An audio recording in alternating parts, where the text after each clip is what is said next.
Hey, deserving listeners, 90 Day Fiancé. Let's watch. Es mentira. ¿Qué mentira? ¿Dónde está la mentira? Yo no entiendo. O lo sacó, lo perdió, es lo mismo. Yeah. Now, he could benefit by saying, when I said it, I didn't mean to lie to you. I wasn't intending on withholding something from you. When I said she lost the pregnancy, I just thought you might interpret it in one of the ways that people lose pregnancy. I didn't know it was important to tell you. And he's basically saying that, but if he put more effort into it, it might be more convincing is the thing, and show that he cares. I think that's what she's looking for. Now, she's not making it easy, of course. It's a different story to me. He's not taking ownership of the fact that he has been dishonest. So I'm really upset about that. Yeah.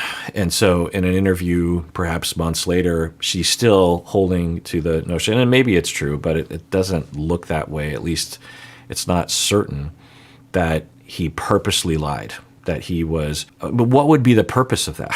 What would be the benefit to him that he would not mention that it was an abortion? I don't know. Maybe there's a cultural thing there that I'm lost about. I mean, he was certainly upfront about it. I mean, that would be another clue, is that when the friend is talking with Yohan, he just openly discussed it. He just openly gave that detail, and he didn't go, "Oh my God, sorry, I didn't." He just said it. So that would lend itself to the hypothesis that he didn't consider it deceptive, that he didn't specifically mention that. So later on in the interview, Danielle is still convinced that he's a liar. And it sounds like she has a lot of traumas around that, so that can distort our perceptions.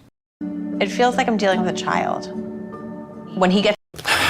There it is again. It's so consistent. It's so interesting how people on this show will show something early in the season and it'll be like, I don't know, are we starting to see that? And then, of course, often we are. So it's such a consistent go-to attitude. There's so many different perspectives. I mean, that's certainly not, when I see Yohan, and even if I thought he was lying, which maybe he is, I don't know, that would not be my perception of him as a child. He's a grown man who, even if you think that he's lying or leaving something out, I would assume he's being very much like an adult. A lot of adults do that kind of thing. Gets to a place where he's defensive, it's like the conversation goes nowhere. ¿Tú dices? Yo no te dije. No. Ah, se lo dije a otra Daniela, no sé a quién. Tú dices una mujer. No, yo le dije todo eso a otra Daniela. Cuando yo hablo, tú cállate la boca. ¿Tú entiendes? Yikes. Now, his approach here is sarcastic, which of course is not helpful. There's zero constructiveness to him being that way. But now she's berating him like he's a child. Yeah, yikes. No tengo confianza en eso. Si ustedes no confían en mí, son problemas suyos. I feel like if my husband sees me crying and he is like a brick wall and doesn't clearly feel any sympathy for me, it makes me really nervous that this is the kind of support I'm going to receive from. Yeah, so I was saying earlier that that's the conclusion that people will almost always make. They'll eventually get to this place where they're like, my partner doesn't care. They're sociopathic. They have no emotion. They have no empathy. I'm sitting here crying, and he's acting like it's no big deal. He doesn't care. He shows no interest in caring for me. But from the outside, watching the way she was treating him, watching the way she was talking to him, he either doesn't have sympathy because of the way she's talking to him, and also doesn't believe her whole premise, the whole foundation. I mean, there's a chance that in his heart he believes, I didn't lie to her. I told her the story voluntarily a long time ago. And she's choosing to berate me because she just wants to. And I've been telling her, I didn't lie to you. I told you all the details. He could put more effort into it if he really wants this to work. From the looks of it, it's not his fault that this is happening, but if you're trying to make things work, you gotta do what you can, or if you can. And his style is to shut down, or his style is to be quiet. His style is to be flippant about things, very brief with things. I don't know what that means, if he's avoiding it or if he just doesn't understand or he's not that invested in the relationship to begin with. I don't know. But from the outside, it doesn't look like he's given all this opportunity to care for her feelings and choosing not to, or he doesn't care to. It's the amount of berating and insulting attitudes and words, don't be stupid, this kind of stuff. It's hurtful. So yeah, I'm guessing he's hurt a lot, and his way of dealing with it is to become like a quiet, sarcastic teenager. I mean, he's not, I don't want to fall into her camp and make him up, but it's a quiet approach of, I'm just not going to participate in this. She wants me to, and I don't care to. And maybe it's better if I don't, because that'll just cause more conflict. Willing to have some sympathy for me. Yo soy un hablador, soy deshonesto, soy mentiroso, soy todo eso. Ahora, ¿qué tú quieres hacer con la relación? Tú no quieres estar con una gente así, ¿no, verdad? I want you to be a different ¿Qué tú person. quieres hacer con la relación ahora? I just answered you. So he's saying, I'm a liar, I'm a terrible person, why do you want to be in a relationship with me? And then she says, I want you to be a different person. Yeah.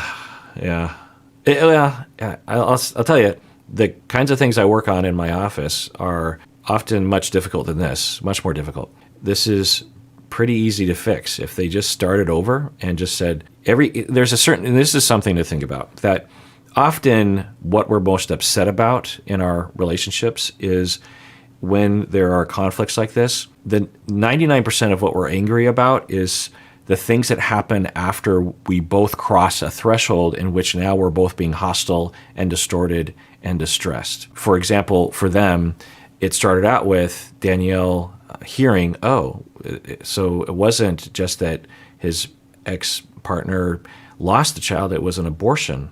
I didn't know that detail, but I don't want to get into it now because the friend's here, so we'll talk about it later, I guess. And then she brought it up in a way that was accusatory or not giving him the benefit of the doubt and not talking from her own feelings. And so in his very typical way, he was defensive at first and I want to say flippant, but brief, just not really detecting that this was something that needed more explanation. And so right there, they're still kind of, in my book, below the threshold of toxicity, let's just call it. And there was still a chance to pull out of the nosedive, but they just kept going down that road. He kept being avoidant and flippant. She kept being more insulting. And then they cross a threshold. And then all the things that happen after that point, they're both in a state of hostility and anger and hurt and distortion and destruction. They're not trying to work things out. They're both trying to win. They're both completely in their own heads. They're convinced of certain things, and they're operating from that. So once they cross that threshold, there's a lot of destruction that happens. There's a lot of horrible things that happen. And everyone does this when they cross the threshold. And if you can categorize those things as a couple, and this is what I do with the couples I work with, I'll say everything past the threshold, because often the things that happen, and it doesn't mean that we don't talk about it, but it means we have to contextualize it, because all of us are capable of being hostile and destructive and distorted. We've all done it before. And when we're in that state, we don't act like, at least the way that I narrativize it, we don't act like our true selves. We're in a different state. We're in a different place in our soul. And so when we recognize that because people, it's natural to say, oh, that thing that he said to me when we were having that fight, that indicates his true feelings. But often that's not the case. Sometimes it is, but usually it isn't. And so we can frame it for ourselves that way and explain it to the other person, like, I'm sorry that I did those things when I was in that state. That's my fault, but I was really triggered and I couldn't regulate my emotions. I became very distorted and I interpreted things in such a way that made me feel like it was okay to attack you in that moment. And then also for yourself, you can recognize that the behavior that you saw and also was filtered through your distorted lens past a certain toxic threshold should be categorized as not the real person that you're in a relationship with.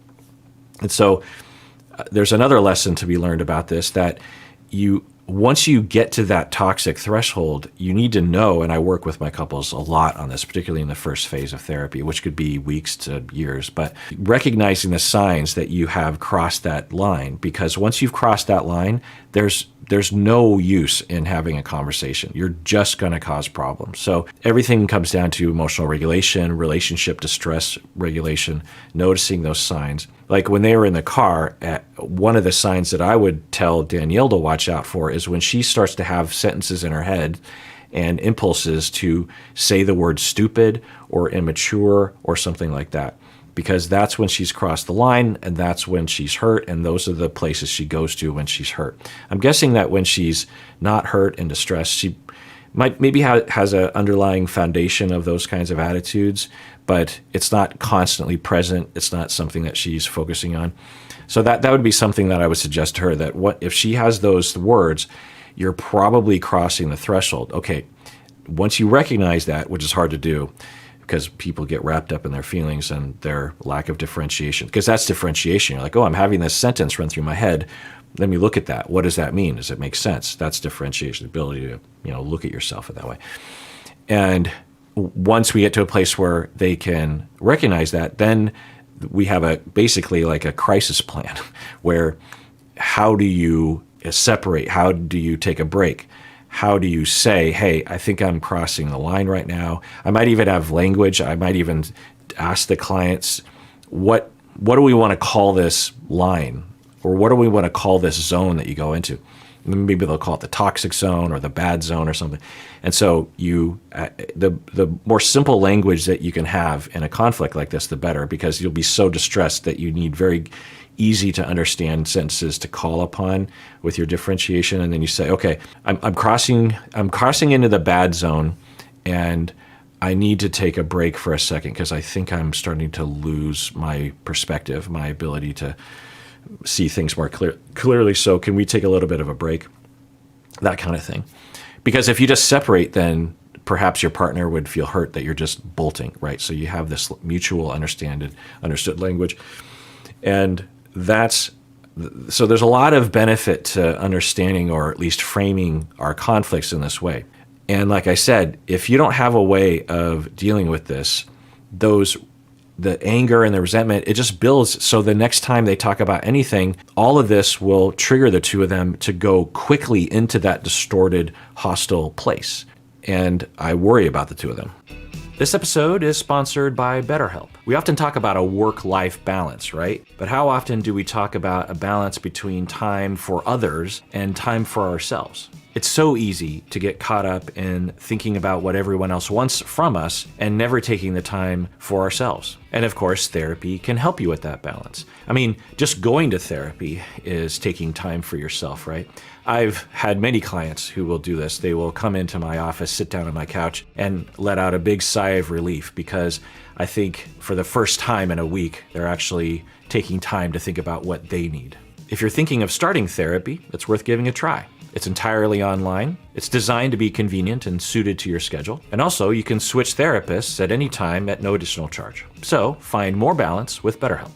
Visit betterhelp.com/Kirk today to get 10% off your first month. That's BetterHelp, HELP.com/Kirk. I want you to be a different person. Yo nunca te digo nada. ¿Qué tú quieres con This una is who gente you así? are. Is that what you're saying? That you're No, saying dime. this is who you are? You're Sí, saying te this estoy is who you are? Te estoy preguntando, ¿qué quiere hacer con la relación? You're a toxic human. Yikes. I could be missing something, obviously. I'm not in their relationship. I don't know all the details, but it doesn't look that way. Could be edited. I could be missing something. Maybe y'all saw something, because sometimes I don't pick everything. Because I thought when he was talking to your friends, he said there were multiple women that he got pregnant. Some had lost their child in miscarriage, and some had lost their child in abortion. I don't know. Maybe I missed that. Maybe I'd go back and watch. Actually, let's just, because I feel like that's an important point. ¿Sabes? No, Porque a veces no se sabe. claro, pero estoy seguro. Ah. ¿Y eso ha sido por qué? Se ha dado el caso, pero mi pareja han quedado embarazada y no se han dado. It happened before, meaning I got other women pregnant before. Se ha dado el caso, pero y parejas han quedado embarazadas. Some have gotten pregnant. Some.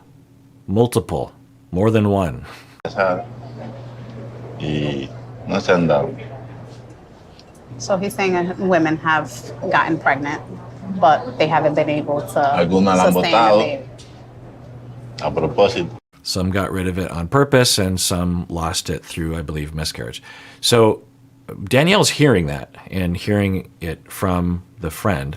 So I guess this whole time Danielle's been focused on one particular woman that he had a significant relationship with, and that's what we've been talking about. I don't know. I'm glad I went back and watched this because I'm like, did I hallucinate that?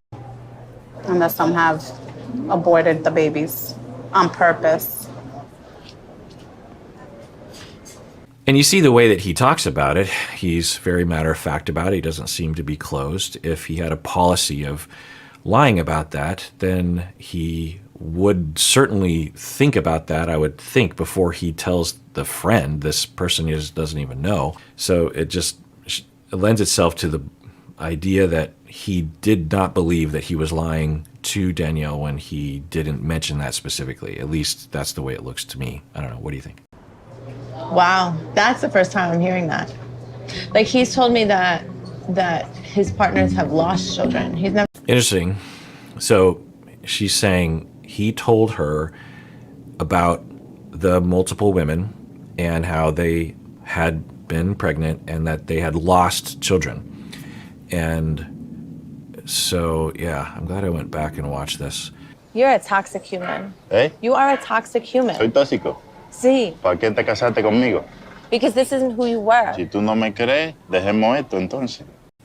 Again, I could be missing something, but all of this over the specific detail of a previous and one particular woman, not just losing a child, which could be a lot, it could indicate abortion or not. I could see that. I could see that being worded that way. You know, if, for example, yourself, if you had an abortion and you didn't want to get into it with people, you might say, I lost the child, or I've lost a child before, I know how that feels, or something like that. You know, you could see how people would word it that way, not as a way of lying, but just as a way of like, it's sort of like, I don't know, it's not exactly like this, but if your friend died or one of your loved ones died and they died from, say, suicide or something, you might not say suicide because you just don't want to get into it. You don't want to relive it in your mind. You don't know what other people are going to think of it because of stigma and whatnot. So you might just say, yeah, they died. You might just say, yeah, you know, a friend of mine died a few years ago. And you leave out the specific way in which they died, that it was from suicide. And of course, we shouldn't have to do that. There shouldn't be a stigma around that. But, you know, maybe people just don't want to give that detail. It's just too personal, right? So you could imagine that that would be some, you know, Yohan's point of view, that would be his behavior, that he would just say, yeah, I've been with women before, they got pregnant and they lost the children. In his head, he's like, well, there's a much more detail there, but I don't really want to get into it, or it's not necessary to get into. And so she's really focusing on that one detail that he didn't mention. He's a toxic human being. Yeah, again, I could be missing something, but so I'm just going to take a guess and say this is two things based on what we've seen. One is that she has been traumatized by being deceived, by being lied to and betrayed in her past. She mentioned that. And two, she has a very, how do I word it? A very self-centered point of view. When she locks in on an idea, there's very little chance of outside influence happening. She adopts a superior, one up, one down attitude, and there's no way to get her out of it. There's no way to derail, even in her own mind. And so it just cascades. And so for him, he keeps saying he's not working super hard, but he's not, I don't think, being too destructive. And because he doesn't meet her, I'm just trying to imagine what would work with her. I think if he just said, hey, I need you to listen to me for a couple paragraphs here, and I'm sorry about that, and I feel for you. You know, maybe if he leaned in more, and that would be something. And I've worked with clients along those lines too, couples where one of the members, you might be one of those people, or you might have a partner that's one of those people. It can be frustrating, you know, when you're trying to communicate, you're saying a lot of things, and they either say nothing or they say very, very little. And there are reasons for that, of course, because of traumas, being berated or being overpowered, being bulldozed when you were a child, that kind of thing. You just learn, like, it's just better just to shut down, or abused, you know, of course. There's a lot of different reasons for that. And so he does that, and it's, when I've worked with people like him, it's hard and it's frustrating to me because I depend on people talking and trying, you know, that a lot of the times the Danielles of the world are actually easier to work with because I can sort of shave things down. You know, it's sort of like when it comes to sculpture, I'm guessing, it's easier to shave things down to what you want than to add things to sculpture, right? I don't know. But with someone like Danielle, it's like, well, let's get rid of that. Let's emphasize that. That's already happening. So it's easier for me to work with. But when I'm trying to extract someone, you know, their thoughts and their feelings, it's harder to motivate them. It's harder to get them to rise to the occasion, and it can be frustrating. So, you know, he's not helping by doing the way that he's doing it. So maybe if he leaned in more, it might help. If I have a problem with something that you do, I need you to engage in a conversation. It can't be like, okay, I'm a liar, then leave me. Like, that's childish. It's high school. Childish, once again. And yeah, so she's saying what I can empathize with. I can sympathize with that he's just shut down or flippant or whatever. And yeah, I think that is part of the issue. But the fact that he is in that state is, in terms of what we've seen on the show, is because of her. She never slowed down. She never took a breath. She never stopped. She never started over. She used a lot of insulting language, calling him names. So, you know, there's a reason why he's doing that. All right, well, let's adjourn there. And everyone, please take care of yourself, really, because you deserve it. You really, really do.